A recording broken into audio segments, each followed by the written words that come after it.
La Bible en un an, le 5 février, le livre de l'Exode, chapitre 21, verset 18, au chapitre 23, verset 13. Le livre des Psaumes, chapitre 29, versets 1 à 11. Le livre des Proverbes, chapitre 5, versets 1 et 2. L'évangile de Matthieu, chapitre 1, versets 1 à 25. Le livre de l'Exode, chapitre 21. Si des hommes se battent et que l'un d'eux frappe l'autre avec une pierre ou avec le poing, sans causer sa mort, mais en l'obligeant à garder le lit, celui qui a frappé ne sera pas puni dans le cas où l'autre viendra se lever et à se promener dehors avec son bâton. Seulement, il le dédommagera de son interruption de travail et le fera soigner jusqu'à sa guérison. Si un maître frappe son esclave, homme ou femme, avec un bâton, et que l'esclave meurt sous ses coups, il sera puni. Mais si l'esclave survit un jour ou deux, le maître ne sera pas puni, car c'est son argent. Si des hommes se battent, heurtent une femme enceinte et la font coucher, sans qu'il n'y ait de conséquences malheureuses, ils seront punis d'une amende imposée par le mari de la femme, qu'ils paieront devant les juges. Mais s'il y a une conséquence malheureuse, tu donneras vie pour vie, œil pour œil, dent pour dent, main pour main, pied pour pied, brûlure pour brûlure, blessure pour blessure, plaie pour plaie.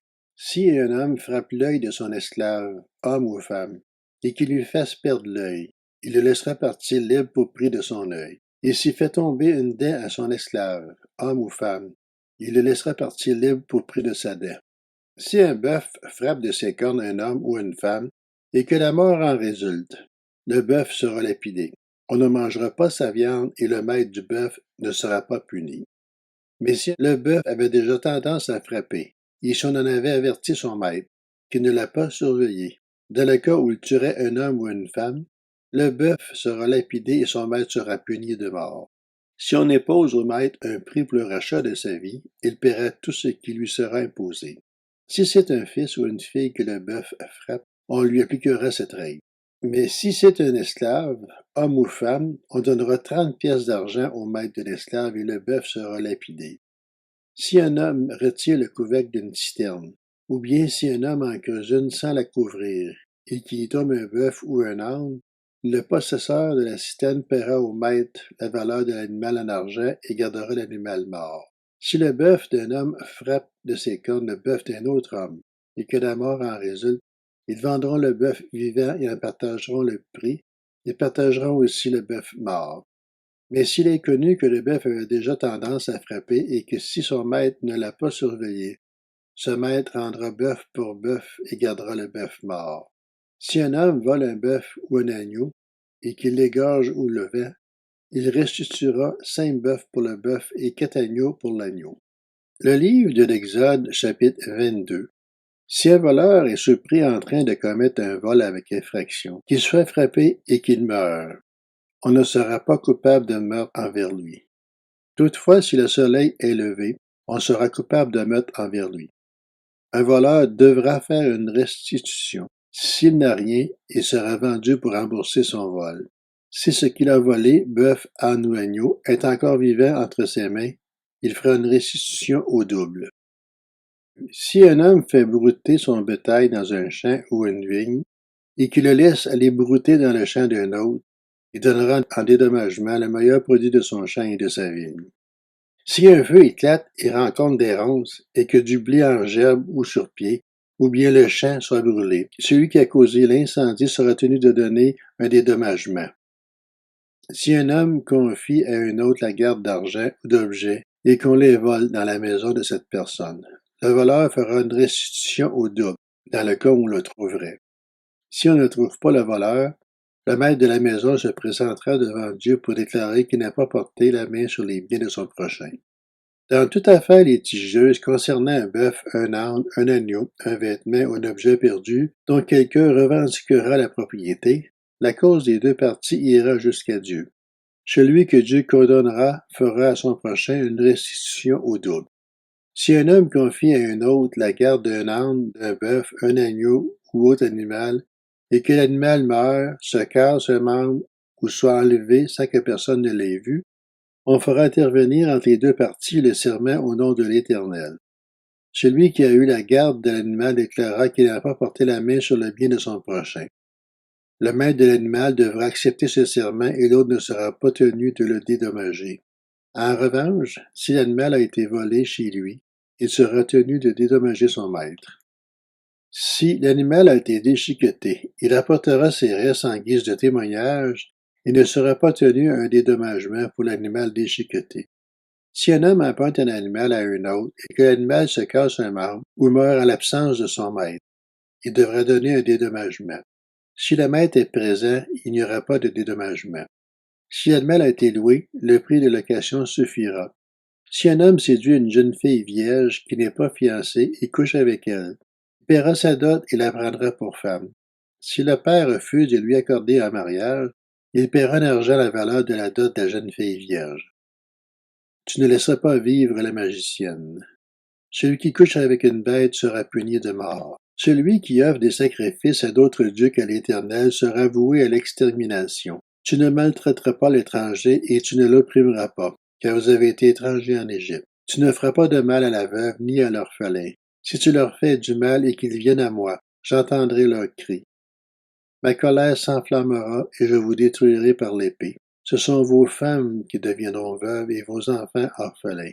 Si tu prêtes de l'argent à quelqu'un de mon peuple, au pauvre qui est avec toi, tu ne te comporteras pas envers lui comme un créancier, tu n'exigeras pas de lui aucun intérêt. Si tu prends en gage le vêtement de ton prochain, tu le lui rendras avant le coucher du soleil.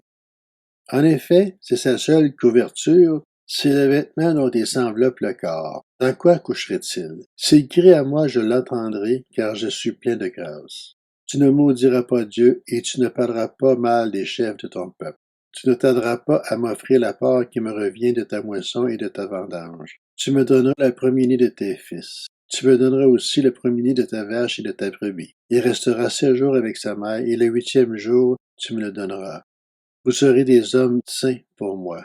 Vous ne mangerez aucune viande trouvée déchiquetée dans les champs, vous la jetterez aux chiens. Le livre de l'Exode, chapitre 23. Tu ne propageras pas de faux bruits. Tu ne t'associeras pas aux méchants pour faire un faux témoignage. Tu ne suivras pas la majorité pour faire le mal, et tu ne déposeras pas dans un procès en te mettant du côté du grand nombre pour violer la justice.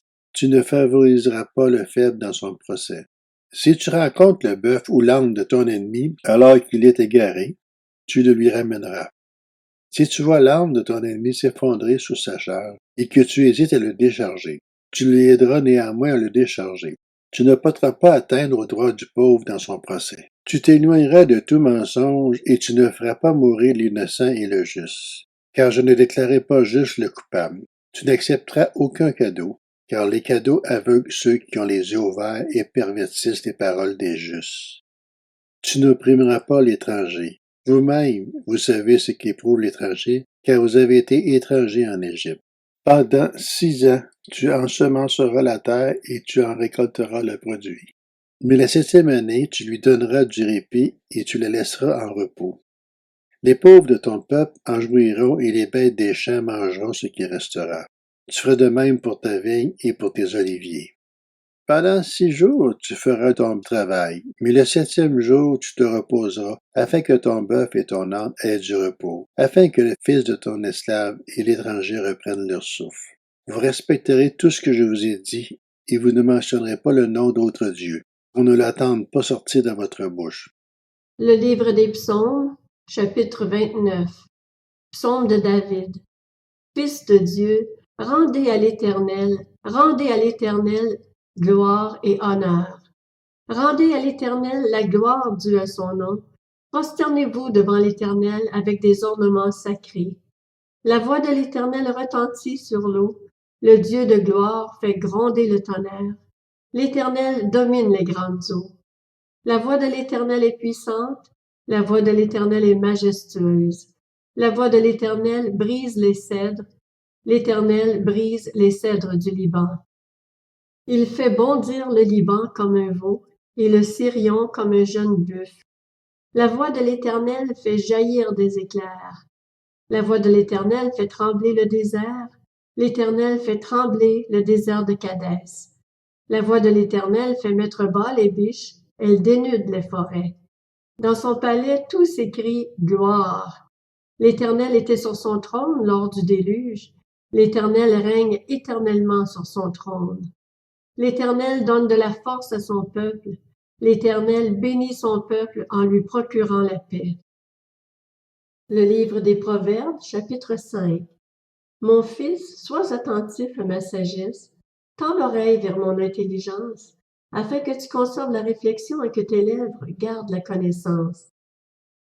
Évangile selon Matthieu, chapitre 1. Voici la généalogie de Jésus-Christ, fils de David, fils d'Abraham. Abraham eut pour fils Isaac.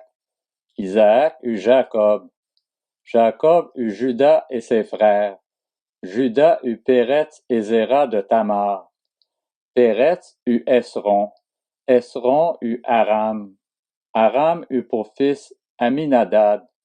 Aminadab eut Naashon. Naashon eut Salmon. Salmon eut Boaz de Rahab. Boaz eut Obed de Ruth. Obed eut pour fils Isaïe. Isaïe eut David. Le roi David eut Salomon de la femme d'Uri. Salomon eut pour fils Roboam. Roboam eut Abijah. Abijah eut Asa. Asa eut pour fils Josaphat. Josaphat eut Joram. Joram eut Ozias. Ozias eut pour fils Jotam. Jotam eut Akaz. Akaz eut Ézéchias. Ézéchias eut pour fils Manassé. Manassé eut Amon. Amon eut Josias. Josias eut pour descendants Jéconias et ses frères à l'époque de la déportation à Babylone. Après la déportation à Babylone, Jéconias eut pour fils Shealtiel. Shealtiel eut Zorobabel. Zorobabel eut pour fils Abiud. Abiud eut Eliakim. Eliakim eut Azor. Azor eut pour fils Sadoc. Sadoc eut Hakim. Hakim eut Eliud. Eliud eut pour fils Éléazar. Éléazar eut Mathan. Mathan eut Jacob. Jacob eut pour fils Joseph, l'époux de Marie, de laquelle est né Jésus, qu'on appelle le Christ. Il y a donc en tout 14 générations depuis Abraham jusqu'à David, 14 générations depuis David jusqu'à la déportation à Babylone, et 14 générations depuis la déportation à Babylone jusqu'au Christ. Voici de quelle manière arriva la naissance de Jésus-Christ. Marie, sa mère, était fiancée à Joseph. Or, avant qu'ils aient habité ensemble, elle se trouva enceinte par l'action du Saint-Esprit. Joseph, son fiancé, qui était un homme juste et qui ne voulait pas l'exposer au déshonneur, se proposa de rompre secrètement avec elle. Comme il y pensait, un ange du Seigneur lui apparut dans un rêve et dit, « Joseph, descendant de David, n'aie pas peur de prendre Marie pour femme, car l'enfant qu'elle porte vient du Saint-Esprit. Elle mettra au monde un fils, et tu lui donneras le nom de Jésus, car c'est lui qui sauvera son peuple de ses péchés. » Tout cela arriva afin que s'accomplisse ce que le Seigneur avait annoncé par le prophète. La Vierge sera enceinte, elle mettra au monde un fils, et on l'appellera Emmanuel, ce qui signifie Dieu avec nous. À son réveil, Joseph fit ce que l'ange du Seigneur lui avait ordonné, et il prit sa femme chez lui. Mais il n'eut pas de relation conjugale avec elle, jusqu'à ce qu'elle ait mis au monde un fils premier-né auquel il donna le nom de Jésus.